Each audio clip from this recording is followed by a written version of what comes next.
Way over there in America, it's still turkey time, I believe. Certainly in Colorado, it must be just about still turkey time. And we wish all the people over there a happy Thanksgiving. Oil prices are this morning in Asia trading a little bit sideways to an extent, up about 30 cents at the moment at $63.65 on Brent. WTI still below $60 a barrel.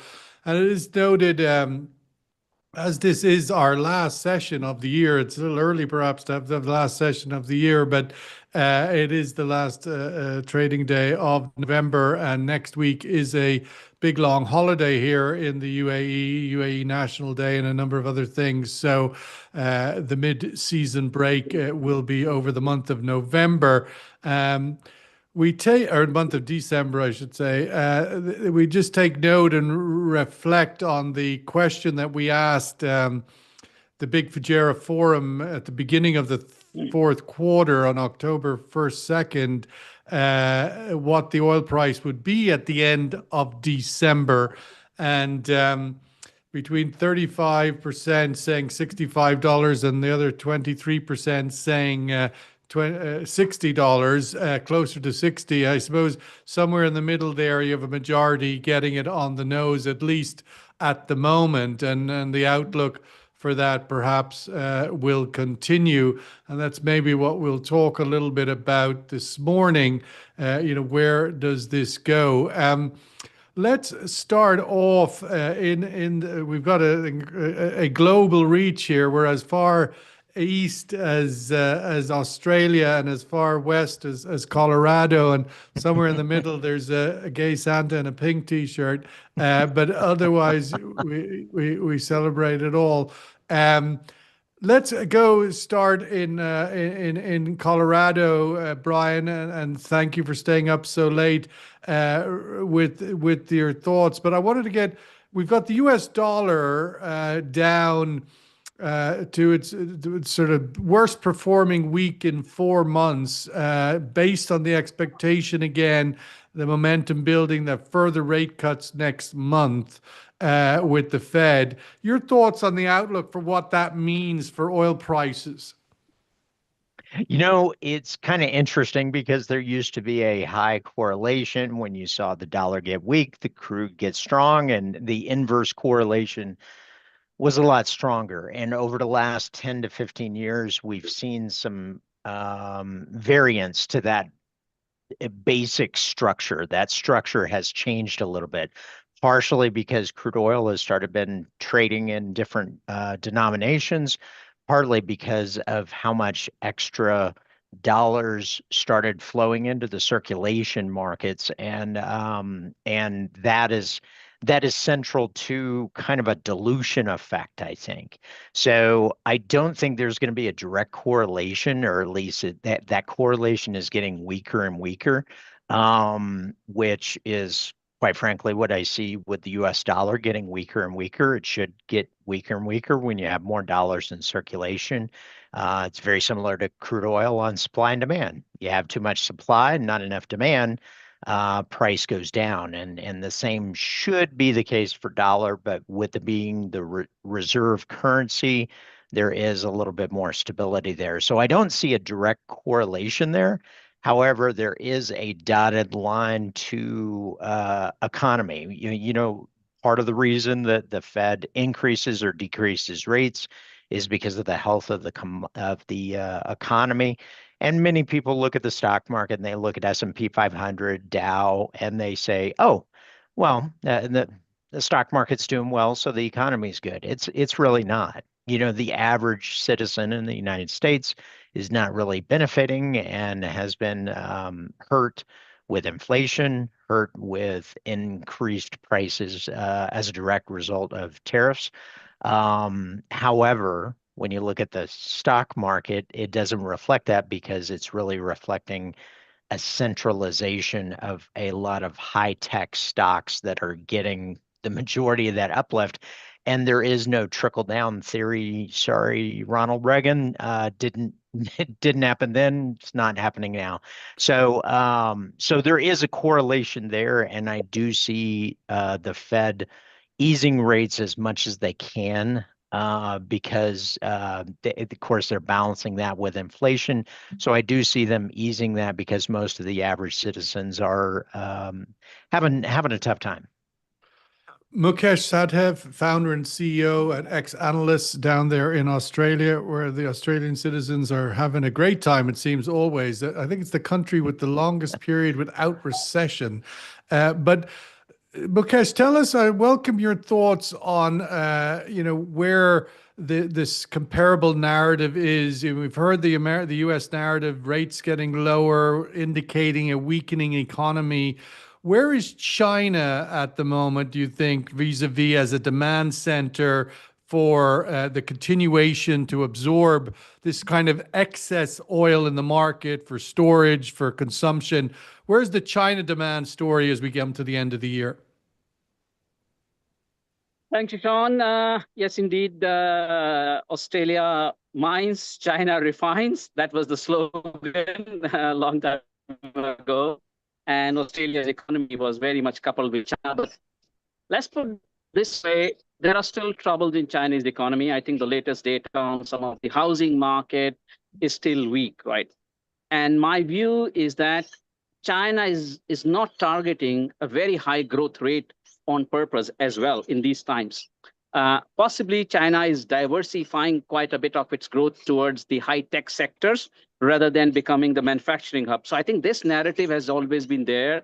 So my view is that China is not targeting a high growth. There is weakness. This weakness will continue given the US-China is not resolved, and I don't think it will get resolved easily. So with that in mind, the oil side, I think China, as we have known, has become the oil bank for the sanctioned barrels. So if you add the sanctioned barrels from Iran, Venezuela, and now Russia, we are talking about 8 to 9 million barrels exports that are going into the market. If China does not buy those kind of large number of barrels, these barrels don't have a home. So till these sanctions are also unresolved, my view is if China has the ability, if China has the capacity, and the prices are good, China could still continue to buy. And I think we'll continue to see something till Q1. After Q1, I guess this philosophy might get a break. Let's go to the middle of these two very wide apart geographies of Colorado and Australia. And here, smack in the middle, is James McCallum, CEO and chairman of the Exergy Group and professor of Santa Claus on energy at Strathclyde University. At the Dubai Sevens rugby tournament here, a big event every year, which we're looking forward to joining him later on this afternoon. But James, OPEC Plus are meeting this weekend in the midst of all the fanfare of holidays and distractions of the end of the year. And they've got to somehow dissect what Brian has just said about where the US is at and where Mukesh has just said about where China's at. Where do you think OPEC Plus puts that? Or they just ignore it and they're kind of on their own path? We're increasing regardless. We've got other ideas at the moment. Your thoughts of where OPEC Plus is at as they go into this weekend meeting, the last of the year? Good morning, Sean, and delighted to be joining you from the Dubai Sevens here, where I am here supporting the CNCF charity team at the Sevens, which was a charity set up by a fellow Irishman, or Irish woman, to be honest, Christina Noble, stunning woman who has raised money relentlessly since the late 70s for disadvantaged and vulnerable children across the world. So glad to be doing that. Coming back to your question, though, I think OPEC has been very steady for me throughout the year, just sitting back, monitoring the situation and maintaining a relatively steady course. I don't see them needing to do anything materially different as we come out at the end of the year. If I pick up on Mukesh's point, I don't see any change in China accessing as much of the lower cost oil from Iran and Russia that it can get its hands on. I don't see why they would change that position. And also, if I take up Brian's point, I can't see the Fed resisting a rate cut coming up, but clearly going to have to keep a very strong eye on where inflation is going in the United States. Trump wants low-cost oil. The United States needs low-cost oil for there to be any break on the inflation tendencies there. And so I think that's where we continue to be headed. And I think OPEC will navigate to try to keep oil prices either, where they are just now or ideally a little bit higher. Brian, given that point, where does that leave the U.S. oil industry with WTI below 60 now consistently, and the outlook indicating, the softer outlook indicating that it's likely to remain there? What does that tell us where the U.S. oil industry is going in the immediate and into next year? So I was just looking at that actually right before the call, because I typically look at where we were last year, what our 3-year average production rate is, to kind of see rate of change. Versus the 3-year average, we're up about a million barrels a day. Well, that sounds like a lot, versus last year's probably 350,000. So that's not insignificant. However, it does take a lot of economic momentum to get there. And the last 12 months, if you average that on a historical basis, we were probably at $10 higher crude price over the last 12 months. So now you have $10 less. So any forward looking into production profiles, you're going to have even more friction on that growth. Every month in the United States, decline is often lost in a lot of people's minds, but it's out of 13.8 million barrels a day, 650,000 barrels a day declines every month. So there needs to be a replacement of at least 650,000 barrels a day to grow. So when you look at that, to get 100,000 barrels, you had to produce 750,000 barrels a day of new production to actually get the 100. So it's a lot of economic momentum, and it's kind of like if you're running on a treadmill and you just keep hitting the escalate button and it keeps getting higher and higher and steeper. So when you have that alongside lower prices, then you're not going to see much growth. And this is where I get into, when I look at the supply across the globe, OPEC Plus is probably close to the theoretical top of what they can produce. I mean, maybe add 1 million barrels a day, maybe 1.5 million, something like that. I think that's all the remaining cuts anyway. But you look at countries inside of OPEC Plus, like Nigeria, that is underproducing by 260,000 barrels a day. So when you compare the quotas versus actuals, you come into a lens of global supply. There's not a lot of spare capacity. So near term, I see oil prices dropping. Long term, I see them rising, because the true growth is going to have to come from the Americas, and that's going to be more economically driven. And if we're not growing at $75, we're going to need a lot higher for the Americas to show substantial growth for the globe. And then that puts the lens on demand, which is where Mukesh was starting in. Mukesh, just the same thoughts to you. Obviously, OPEC Plus meeting this Sunday, this weekend. We've had the announcement at the last meeting that they were going to suspend their increases that they've been on now for the last 3 quarters. The sort of final month in December brings the total for the year to, I think, somewhere around 2.67 million barrels a day of quota increases. Your thoughts on that strategy? What's driving it? Where is it likely to go in the new year? Thank you, Sean. And also pick on Brian's point. I tend to agree, especially OPEC watches shale. And if you look at the short-term energy outlook, US EIA numbers, the December 2023, December 2024, and December 2025 projections over the lower 48 is somewhere around 11.23. And that's exactly what Brian was pointing, that over a year, there is a decline of 4.4, and then you have to add. So one, OPEC is not worried about the shale. Let's keep this aside. If OPEC is not worried about the shale, Then what OPEC, in my view, has done brilliantly is, since they started bringing the crude oil, and I kind of remind this point every time, like we have to remind every time on the shale decline, the OPEC nations group declined the products to the market, which is not giving crude in a different format. And that has led to very high product margins, refinery margins. So October, they declined. November, they actually increased some of their exports of products. So my view is that this is a calibration they will do. And if India and China purchase a lot more barrels ahead of these sanctions worry, even India and China are not going to buy in big amounts, because typically India runs very hard in December. This year, I don't believe India will run very hard in December, because India is busy probably clearing the Russian barrels from the system.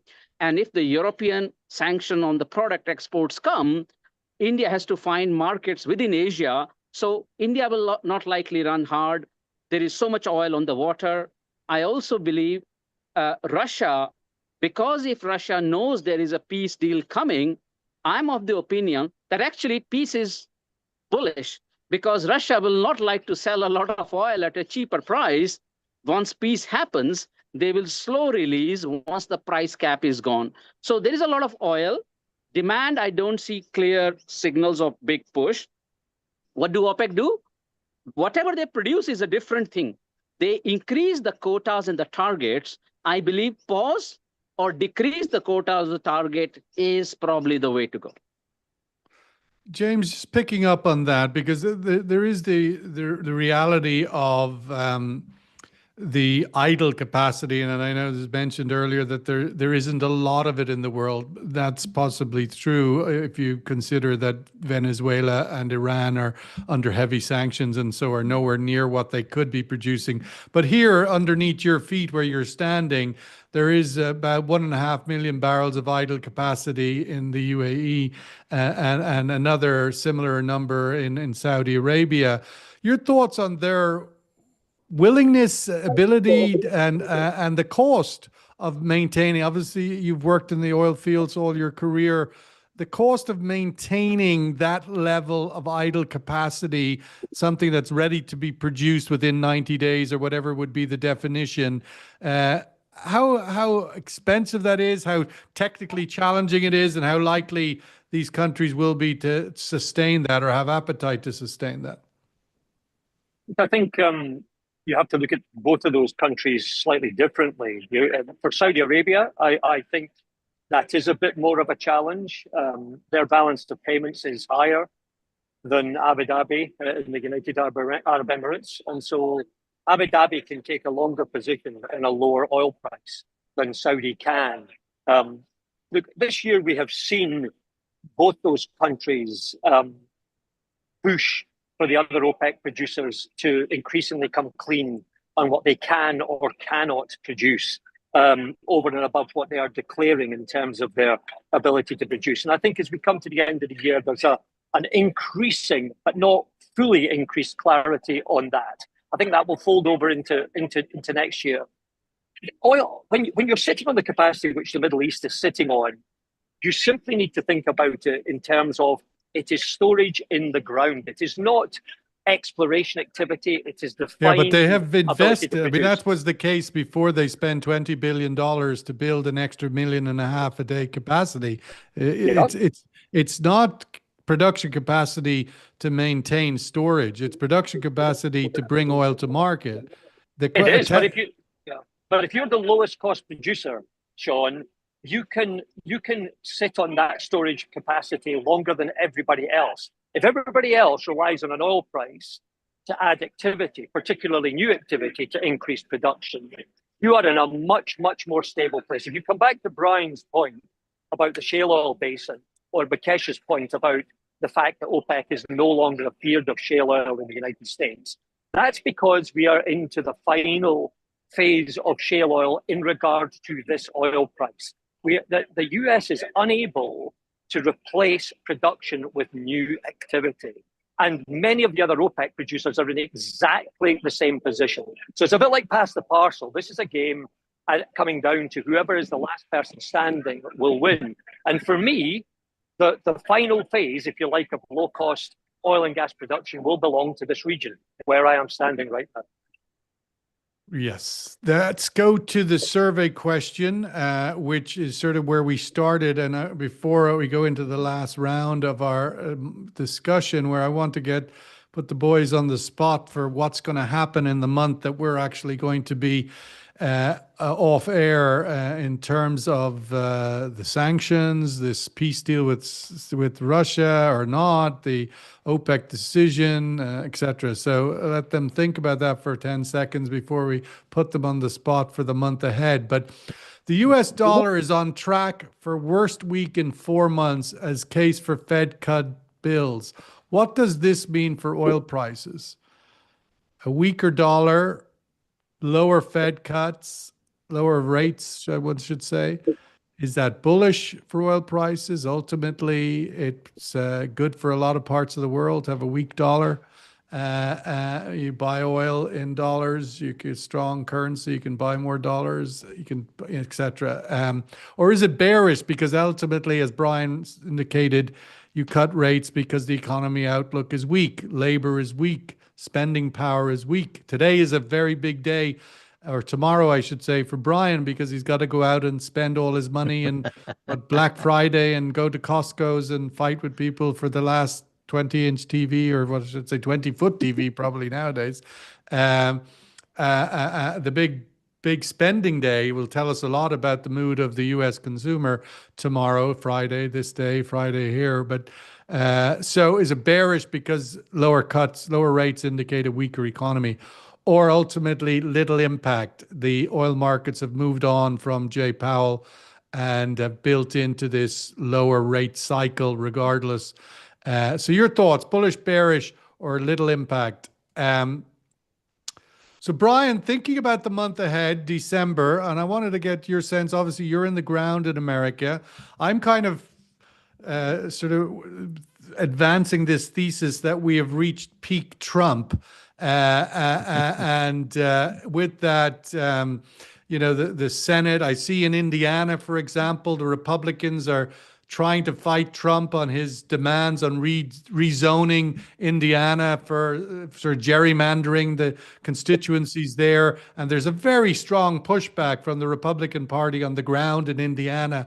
And why is that important? Because it tells us that it's part of a dominoes of pushback, a civil war potentially in MAGA, but peak Trump. And what does peak Trump mean vis-a-vis this peace agreement that he's selling, this Putin peace agreement with Ukraine? So welcome your thoughts on the month ahead from that sort of U.S. prism.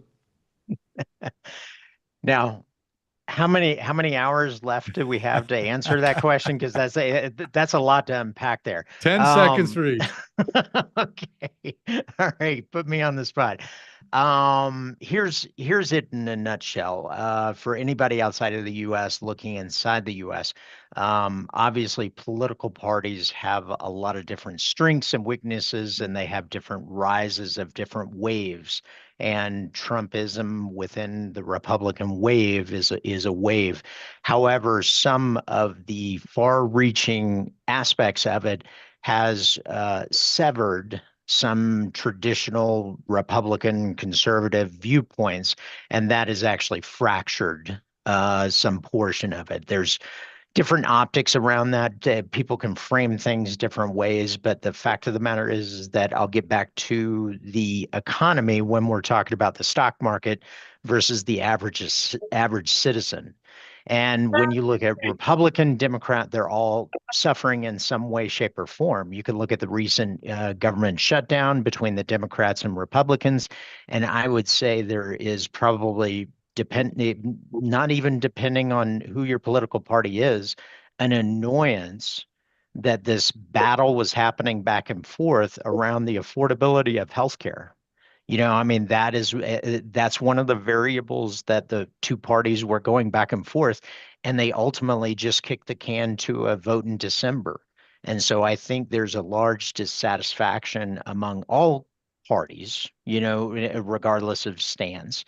But that is interlaced with a lot of disruption over the last year. There's been a lot of disruption. As a matter of fact, I was talking with Madeline about it before we went live on the crude oil markets are kind of shrugging off a lot of things, a lot of things that happen in the Middle East, a lot of conflicts, because there's been so many dramatic moves. But on the critical point, can Trump sell this deal with Ukraine to the American body politic in Washington and the rest of America? Is there any narrative in which, there's the mutterings we're hearing, that the advisor Witkoff is guiding the Russians. They've got senators sort of giving talking points that Rubio is swallowing a Russian deal. The noise around it within body politic America seems a bit sort of obstructive to Trump's desires.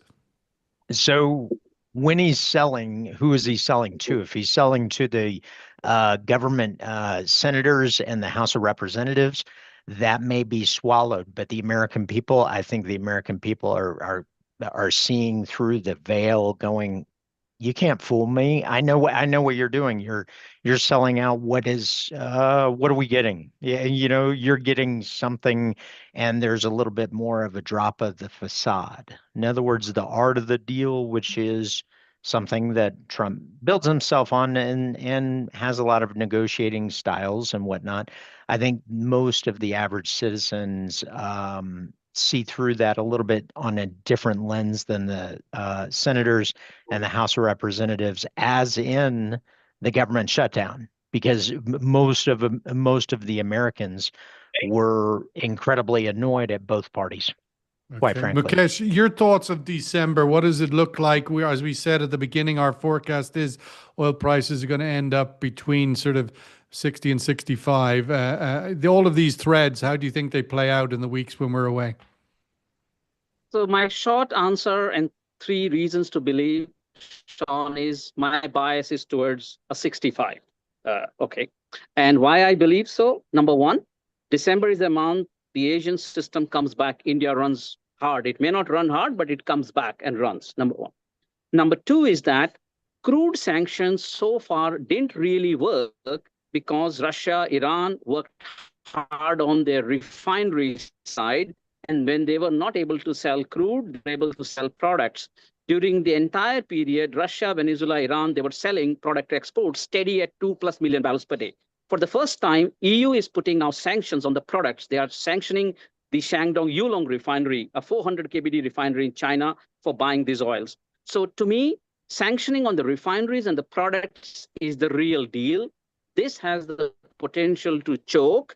And if this has the potential to choke, I believe that the probability of peace has increased. And if the probability of the peace has increased, I believe Russia will not like to sell oil discount with so much to everybody. Russia will actually control the release. They will store the barrels onshore or water. So we might see a better demand in December, but less Russian oil flow. And then OPEC's nuance of not doing anything big in the market. I fully agree with James that they are a steady player and they will stay steady. So with these reasons, and shale we talked about is not growing. And I will say one point, shale needs contango more than shale needs a higher oil price. And if you don't get sustained contango, shale is also not growing. So if I put all these together, my bias is towards a bullish side and a price towards a 65. James, last word to you in 2025. Your thoughts on how the rest of the year plays out. So you couldn't have written this better, Sean. I sit slam between Mukesh and Brian. I see the oil situation in the short term, exactly how I like my meats, which is medium to rare, but erring on the rare side. So in oil speak, I think bearish to little impact would be my answer. And picking up on Mukesh's point, I think the reality is, one of the things I would love to see, Sean, is if we go back to the beginning of the year, when we were living through lots and lots of drama, I'd love to see how people viewed, how the podcasters and the audience viewed oil prices at that time of the year. If I look at the last quarter we've had here so many of the voting comes up with little impact, little impact, little impact. And I think that reflects an exhaustion that exists out there with coming to the end of a year where we've reacted to things which we thought were significant and then nothing happened. We reacted again and nothing happened. I think we're sticking at this point through to the beginning of next year. I can't for a second believe that Mohammed bin Salman sat down a week or so ago with Donald Trump and Donald Trump told him, listen, I'm totally cool with you, you know, sort of like starting to cut back on production and ease the prices up. That doesn't suit Trump. I think the one thing which I would say is if your argument is that we have reached peak Trump, like he professes to be a business person. When a business person finds themselves in a spot of bother, the thing that they do is they react to it by suddenly changing all of the pieces on the chessboard, by going and buying a new company or changing the fundamentals. And I think that's the one thing that I would say is I think Trump is in a corner now, which I think is why you're saying he's exercising peak Trump. I think he's going into the midterms now increasingly concerned, and that comes out. We saw that in his meeting with Mamdani, which we haven't talked about today, but which I think is a hugely positive, looking in on from the outside into America as it embraces now the narrative, which is anti so much of what Trump has been about. So an unexpected event, a black swan, is the one thing which I think can make a difference. I don't think it's Russian oil coming back and seeking a higher price. And I don't think it's anything at all to do with changes in what OPEC does or US Just production. as the last word, James, as the only fellow European, but on the panel, Europe, the different conversations I've been in this week, Europe being framed as the big loser in the Russian peace, to use the word in quotations, agreement between Washington and Moscow. Europe is being left out. Where do you think Europe's at in its ability or willingness to sort of go along with this, or will it fight it, or what are your thoughts on that? It'll continue to fight it verbally, Sean. I'm not sure it can have much of an impact in the outturn result. Look, we didn't get into this today either, but there's the report which GI has produced at the back end of the videos and reports. I urge everybody to go and have a read at that and digest what's in there. If we take a look at the three respective energy policies, the energy policy of the United States, the energy policy of Europe, and the energy policy of China. Start with the last one first. China in the last year has followed its pursuit to energy transition relentlessly. It has stocked up whenever it can on low-cost oil from Iran and from Russia. It will continue to do both of those things into 2026. The United States, under Trump, has pursued low-cost oil as best it can off of a declining production scenario in the shale basin and in a sort of a fractious relationship with the Middle East, which he's trying to patch up towards the end of the year. Your point about Europe is in no man's land. Particularly the UK, where I'm deeply saddened to say there is absolutely zero sensible behaviour in terms of energy policy. We have an energy minister there, Ed Miliband, who is pursuing a personal agenda, deeply flawed both in terms of energy reliance and indeed economic stability. Europe doesn't know which way to turn right now. And I think, to be honest with you, it's going to continue like that into the first quarter. I just cannot honestly tell you which way it will lean. It's clearly dancing to a tune whenever it has to, that the United States says, but it's trying to hang on with its fingernails to being active and, if you like, a meaningful, involved party in the Russia-Ukraine peace. But I just don't see it happening. Well, that's the last word because we're over time, and I'm going to finish with my little bold prediction. I do not think there will be a deal done between the parties on Ukraine in our month away. For all sorts of different reasons, we kind of mentioned some of them, but that's just my main call. And I think that is the sort of big swan, if you want, that could disrupt the price and the markets in multiple ways, if indeed it happened. Otherwise, we just snooze along at $63 to $65 a barrel, which is where we're likely to be. Listen, James McCallum, Santa Claus, thank you so much for your insights today and all year. Brian Pieri, of course, all year. being with us, and we look forward to seeing you guys in the new year at our big day, the launch on the Global Energy Outlook on January 8th, where we take 12 hours of marathon forecasting to the year ahead from around the world. And starting with Mukesh out there in Australia. I think he had to drop off, but thank you, Mukesh, as well. We'll see you on January 8th as well. Happy holidays, everybody. Thank you so much. Yeah, Take likewise, care. Sean. And listen, All we the can't best. end the year without saying thank you to you, Sean, and the team at GI. Thanks for all the support. Absolutely. Thanks, Thank you, guys. Dan. Thank Thanks. you. Thanks so Happy much. holidays. Happy All the holidays. Happy best. holidays, James. Yep. Brian, look forward to seeing you. This is James Absolutely. McCallum at the Dubai Sevens saying happy holidays. Bye to all. Bye.